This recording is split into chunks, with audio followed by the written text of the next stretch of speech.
안녕하세요. 고품격 주식수다 이소구입니다. 지금부터 7분 주식 브리핑을 하려고 하는데요. 이 시간은 투자자분들에게 더 많은 수익을 위해서 투자 안내를 하기 위한 방송입니다. 절대로 종목에 대한 그리고 시황에 대한 저의 분석을 말씀드리는 거니까 여기에 대해서 참고하시라는 것을 먼저 말씀을 드리겠습니다.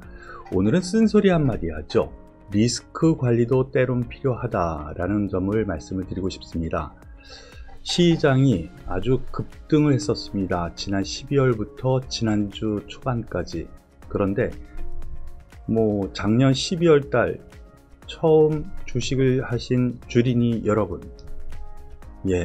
사가지고 가지고 있으면은 다 수익 나는 걸로 생각이 드시죠? 한번 꺾어져서 반대 매매까지 나오는 현상이 어제 나왔습니다. 손실도 있을 수 있구나 라는 걸 처음 느끼신 분들도 계실 겁니다. 그런데 주식시장은요, 항상 올라가는 것도 아닙니다. 때로는 위험관리라고 해서 손실을 안 보기 위한 방법을 익히는 것도 중요합니다. 그에 대해서는 여러 가지가 있을 수 있는데요, 약간의 손실도 감당할 수 있다는 것을 생각하셔야 됩니다. 오늘 셀트리온에 대해서 어제에 이어서 또 한번 말씀을 드리겠습니다. 앞선 시간에서는 현대차 그룹, SK이노베이션, 삼성전자에 대해서 말씀을 드렸는데 셀트리온을 이번 시간에 다시 한번 말씀을 드리겠습니다. 바로 어제 추가 하락 시에는 오히려 저점 매수 하시는 것이 좋습니다 라고 말씀을 드렸고요. 가지고 계시는 분 같은 경우에는 굳이 여기서 버리기보다는 좀 기다려라, 추가 매수해서 올라오면 버리는 것이 맞다라는 생각을 말씀을 드렸습니다. 같은 맥락으로 저는 생각을 합니다. 일단 뉴스를 한번 보시겠습니다. 셀트리온 어제 뉴스 이후에 특별한 뉴스는 없습니다.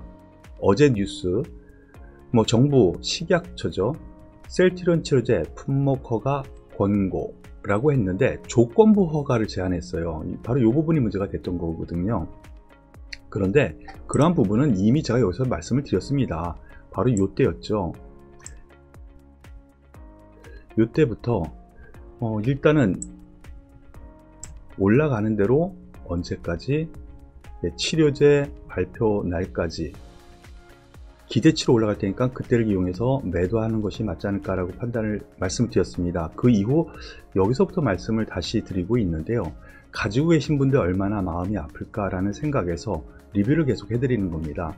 제가 생각하기에는 고점은 일단 쳤다라고 생각을 하시고 반등 시에 좀 리스크 관리를 조금씩 해 나가는 것이 두 번에 걸쳐서라든가 이렇게 리스크 관리를 하는 것이 맞지 않을까라는 생각이에요. 이거는 선배된 입장에서 말씀을 드리는 거니까 참고를 하시고요. 셀트리온 헬스케어 같은 맥락입니다. 어제 똑같은 맥락으로 말씀을 드렸었죠. 그리고 셀트리온 제약도 마찬가지입니다. 어제 똑같은 맥락으로 말씀드렸는데 지금 올라온 이유는 앞서 뉴스라든가 이러한 이슈는 없습니다만 대기하고 있는 임상들과 다른 약품 물질에 대해서도 기대치는 분명히 있죠. 하지만 고점은 쳤다라는 생각에서 최소한 낙폭 과대, 이만큼 떨어졌으니까 가격 메리트가 생긴 부분에서 지지 권역이죠. 또 일정 부분 반등이 나타나는 현상, 즉 낙폭 과대에 따른 반등 정도로 생각하시는 것이 맞지 않을까라는 판단이니까 반등 시에는 물량 좀 줄이시고 다른 종목군으로 갈아타시는 것도 괜찮지 않나 싶습니다.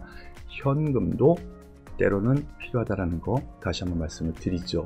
그리고 두 번째로 제가 그동안 말씀드렸었던 종목 가운데 증권주를 최근에 말씀을 드렸었습니다. 증권주. 그런데 증권주 역시 별로 좋지를 않았습니다. 제가 이때부터 말씀을 드렸었죠. 거기서 생각하면은 떨어졌어도 어느 정도 제자리는 찾는 흐름입니다. 여기서부터 말씀을 드렸으니까요.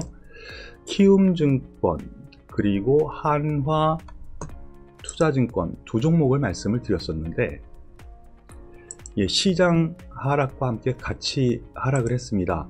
이 종목 같은 경우에는 증권주 수익이 어디서 나온다고요? 거래 대금, 매매를 많이 하면 그 수수료가 나오죠. 그리고 최근에 B2B2 얘기 많이 하는데 여러분들 비투는 하지 마세요. 미수도 있고 신용도 있고. 그런데 그런 신용을 쓰면은 이자가 붙죠. 근데 은행 이자, 그거는 소위 잽도 안 되죠.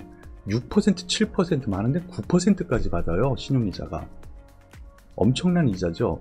그거 다 수익입니다. 그렇기 때문에 개인이 이렇게 활성화된 매매를 한다면 증권주의 수혜를 분명히 받는다라는데, 그럼 최근에 왜 이렇게 떨어졌어? 최근 이틀 동안에 거래대금이 갑자기 쑥 줄어들었습니다. 개인 매매가 좀 줄어들었다는 거죠. 그런 흐름에서 조정이 나왔는데, 역시 개인 주도, 개인이 이만큼 자금력에 의해서 올라온다면 증권주는 꼭 포트폴리오에 있다는 입장에서 키움증권 여전히 관심이고요. 중소형주에서 저는 대장은 얘라고 봅니다. 대장은 뭐예요? 가장 탄력이 센 거예요. 그렇기 때문에 변동성, 하락폭도 좀 클 수 있습니다만 대장은 얘고요. 그 다음에 주도주, 전반적으로 증권주 전반이 활성화, 그 업종이 활성화돼서 올라갈 수 있는 여건을 마련하는 종목이 주도주라고 하는데, 키움증권이 주도주 역할을 합니다. 대형주에서는 키움증권, 소형주에서는 중소형 증권사에서는 하나투자증권을 다시 한번 상기하면서 아직까지 저는 긍정적으로 봐도 되겠다는 점 말씀을 드리겠습니다. 그러면 여기서 오늘 관심주에 대해서 말씀을 드리겠습니다. 최근 들어서 반도체 얘기 많이 나옵니다. 그렇죠. 그런데 여기에서 분명히 수혜가 어느 쪽일까 말이 많습니다. D램 쪽도 있고요, 낸드 플래시 쪽도 있고요. 어렵죠. 비메모리라는 것도 있습니다. 그런데 최근 들어서 보면 비메모리 뭐냐, 차량용 반도체가 공급 부족에 자동차사들이 멈춰섰다, 공장이, 이런 얘기까지 들리거든요. 그런 점에서 이 비메모리 쪽 분야는 여전히 긍정적으로 봐도 된다라는 부분이고요. 오늘 왜 이런 얘기를 하느냐, 최근 들어서 이들 종목들이 쉬었어요. 대만의 1위 업체 TSMC라든가 대만의 비메모리 업체들 쾌파 증설을 하려고 지금 제시를 하고 있습니다. 그러면 어떻게 돼요? 장비 많이 들어가겠죠. 또 공급이 또 늘어나면 어떻게 돼요? 수익이 더 늘어나는 분야가 분명히 있을 겁니다. 그 분야가 어디냐?